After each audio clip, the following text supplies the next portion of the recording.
You'll try? Okay, let's review my story criteria. We had Papa Jimmy's help tonight at dinner. He gave us the start. Let's see. He said to make a story about chasing piglets through a ravine, right? And you added 100. We also need a brave puppy named Penny as the protagonist, a mean green magical tiger who is cold as the antagonist. This happened 12,800 years ago, roughly. In dinosaur times. Dinosaur times was much further back. A dark, warm, and stormy night. We have 3 adjectives. What were they? Do you remember? Black, silver, gold. 3 verbs. Purring, snorting, and barking.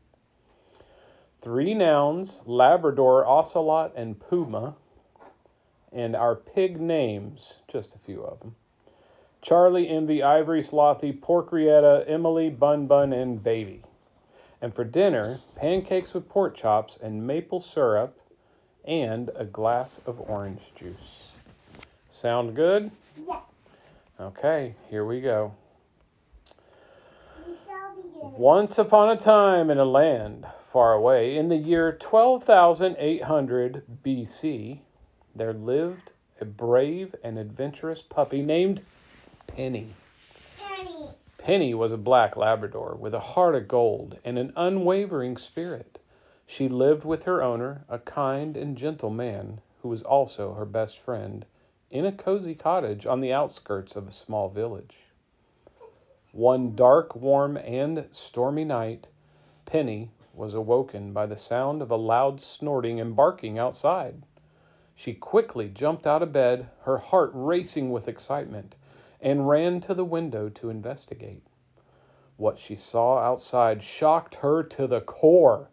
There, standing in the middle of the ravine that bordered the village, was a mean green magical tiger, cold and calculating, with eyes that glinted like silver in the moonlight. Penny knew she had to do something to protect her village and the people she loved. Without a second thought, she darted out of the cottage and into the ravine, chasing after the tiger with all her might. As she ran, she heard the sound of small hooves in the distance and realized that the tiger had stolen 100 piglets from the village and was now making a run for it. Penny knew that she had to act fast. She followed the tiger deep into the ravine, jumping over rocks and dodging fallen trees until she caught up with him. The tiger, seeing that he was being chased, let out a loud roar and began to run faster. Penny could feel her heart pounding in her chest as she ran after him, her paws pounding against the ground like thunder. Good pause, JJ. The chase went on for what felt like hours. Penny could hear the piglets squealing and snorting in fear, and she knew that she had to save them. Finally, after what seemed like an eternity, the tiger stumbled and fell, and Penny was able to catch up with him. She bared her teeth and let out a loud bark, determined to make him pay for what he had done. But the tiger was not easily defeated. He let out a menacing growl and lunged at Penny, his claws glinting in the moonlight. Penny dodged his attack and lunged back, biting him on the tuchus. The tiger let out a loud roar of pain and turned to face her, his eyes glowing with a cold green light. Penny knew she was in trouble. The tiger was much larger and stronger than her, and he was not easily intimidated. But she refused to give up. She stood her ground, baring her teeth and growling as the tiger approached her. Just as he was about to strike, she darted to the side, and he stumbled over a rock, giving her the opportunity she needed to strike. With a quick lunge, Penny bit the tiger on the ear, causing him to let out a yowl of pain. She then took off after the piglets, who were still running for their lives. She chased them through the ravine, past the rocks and streams, and finally caught up with them at the entrance to a cave. As she entered the cave, She saw that it was filled with all kinds of wild animals, including ocelots, pumas, and even a slothy bear. But she paid them no attention. She had a mission to complete. She found the piglets huddled in a corner, trembling with fear, and she quickly rounded them up, counting each one to make sure none had been lost. As she made her way back through the cave, she heard a low purring sound behind her.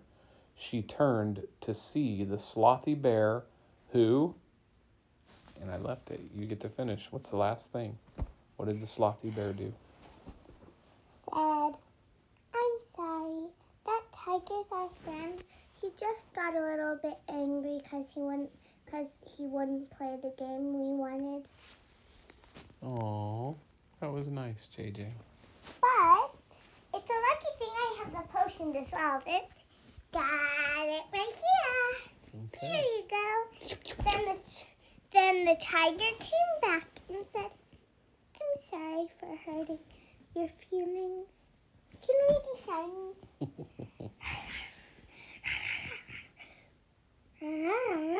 And then they all... Yeah, and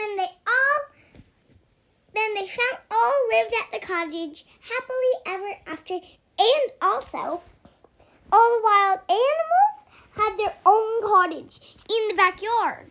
Yes, and then they had dinner with... You forget our notes here. Pancakes with pork chops and maple syrup, and all of them had a glass of orange juice. Perfect. No, The end. Okay, say goodnight to future JJ.